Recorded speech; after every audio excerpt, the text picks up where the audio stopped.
About half a year ago, something from the oval-shaped world of stock car racing managed to capture my attention. Going into the final lap of the Xfinity 500, the final race of the season before the 2022 championship, professional driver Ross Chastain sat in 10th place, but needed to finish significantly higher to qualify for the championship. Obviously, with so little time left in the race, this was impossible.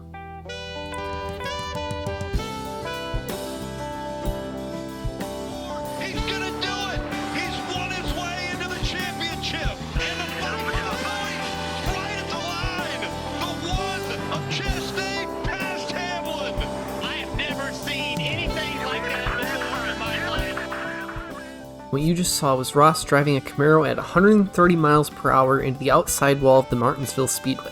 This maneuver caused him to pass 5 other cars, including Denny Hamlin, who he took the last of the 4 championship spots from. Ross gained 3 seconds on the other drivers and finished the lap with a time of just 18.845 seconds, setting a new track record. But what actually happened here? And more importantly, why? How dangerous was it? And what was the aftermath? The Martinsville Speedway is notorious for having long straights and sharp corners. Not only this, but the banks and the turns are very shallow. This all means that drivers have to slow down a lot to keep grip in the turns. But what if you didn't need grip? By lining up with the wall going to the turn, Ross is able to drive smoothly along it for its entire length. This covers a much longer distance. However, because the wall is there to guide the car, Ross is able to full throttle through the entire turn without any worry of losing grip. Since the Martinsville Speedway forces everyone driving normally to slow down so much to avoid losing control, the wall ride strategy is incredibly fast by comparison.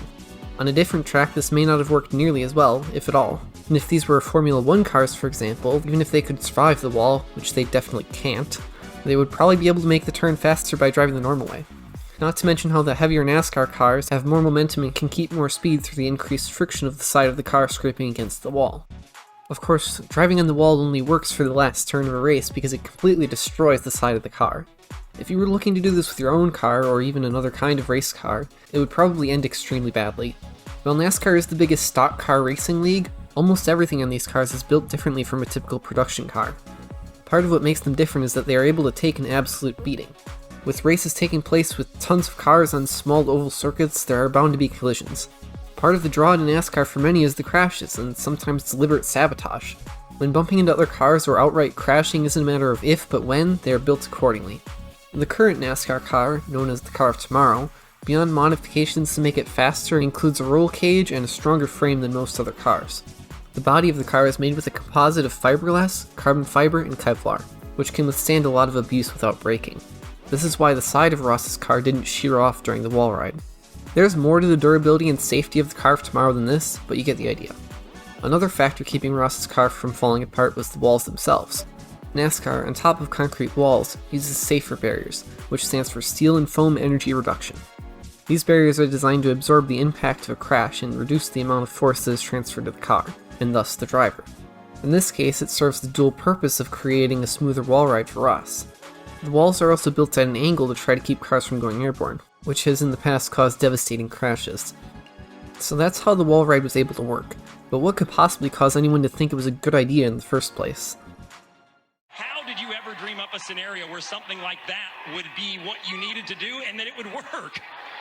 Oh, played a lot of NASCAR 2005 on the GameCube with Chad growing up, and you could get away with it, and I never knew if it would actually work, and I did that when I was 8 years old, and I asked off of 2 on the last lap if we needed it, and we did. I couldn't tell who was leading, and I just made the choice. I grabbed 5th gear down the back and full committed.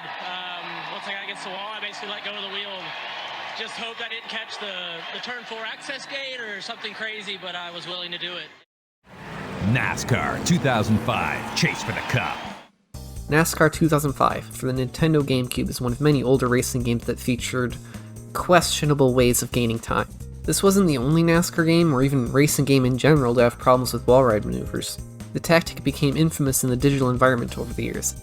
As recently as September 2022, just 1 month before the real-life wall ride, Gran Turismo esports officials had to update their rules to prevent players from performing the exploit. Using a move from a video game in real life to win a championship spot is nothing short of incredible, but it begs the question, why has nobody done this before? Frankly, nobody knew for sure if it would work or not. Professional drivers are no strangers to risking their lives for the sport and for the glory of victory. Any possible advantage can and will be taken advantage of eventually, even if it's dangerous. But it's a much harder sell when you don't even know if what you're about to do will actually make you faster. Also, the wall ride has probably only been made possible more recently. NASCAR has slowly been building the perfect storm for this situation to occur, with safer and stronger cars made over time, the walls of the raceway being improved, and the Martinsville Speedway happened to host a race where someone determined enough happened to be in a position to give it a shot. It is worth noting, however, that someone did actually attempt a similar move before. Back in late 2021, Kyle Larson found himself in a long battle for first place with Denny Hamlin at the end of a race, and in the final turn of the last lap, he at the very least partially committed to the wall ride maneuver. Due to some expert blocking and differences in the exact circumstances, Denny was able to keep the lead and win the race. This event went relatively unnoticed, probably because it didn't work. It's ironic that this just happens to be the same Denny Hamlin that Ross was able to take the championship spot from with his own wall ride. And what is it with people trying to wall ride me? Why am I always in this thing? Like, I'm telling you, man, I have to be the most unlucky driver ever. I can't.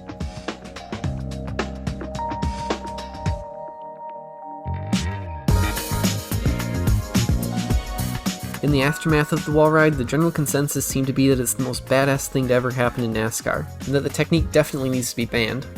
Ross ended up not being penalized and kept his spot in the championship. Of course, there were never rules about wall rides in any IRL racing league, including NASCAR, because why the hell would there need to be?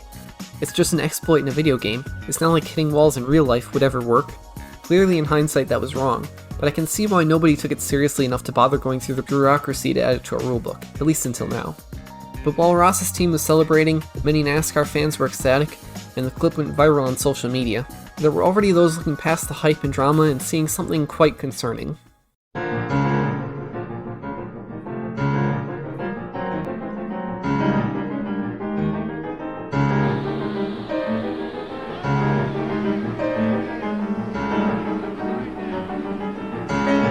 Keselowski's in line, now he turns him. Both Team Penske cars crash. Keselowski is up in a ball of flame, up into the outside wall. There were two main reasons why people thought that the wall ride should be banned.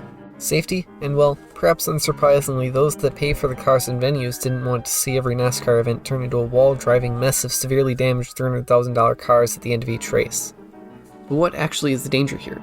Just how risky was Ross's move? The most likely thing that could have gone was probably something coming loose on the wall or car, and it flying and hitting someone.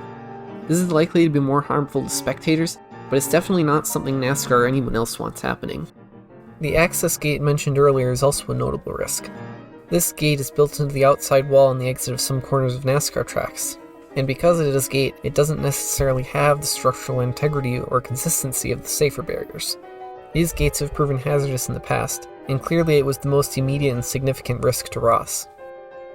Doing some rough calculations predicts that Ross would have been pulling about 5 Gs during the wall ride, which is significantly more than the 3 Gs astronauts on the space shuttle experienced.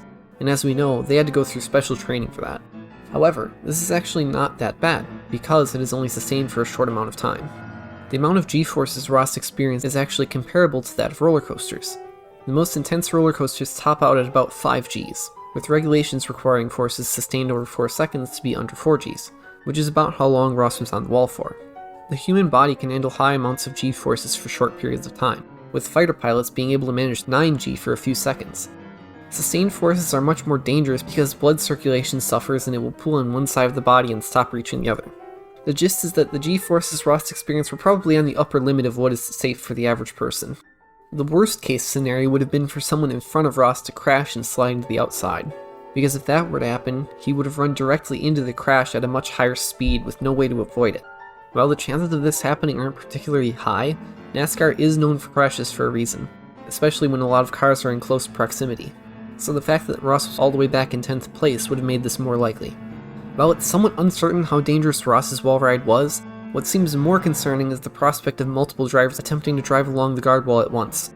This would make it far more likely for loose objects to turn into projectiles, and if anything goes wrong, well, safe to say it would be quite a bad day for everyone involved.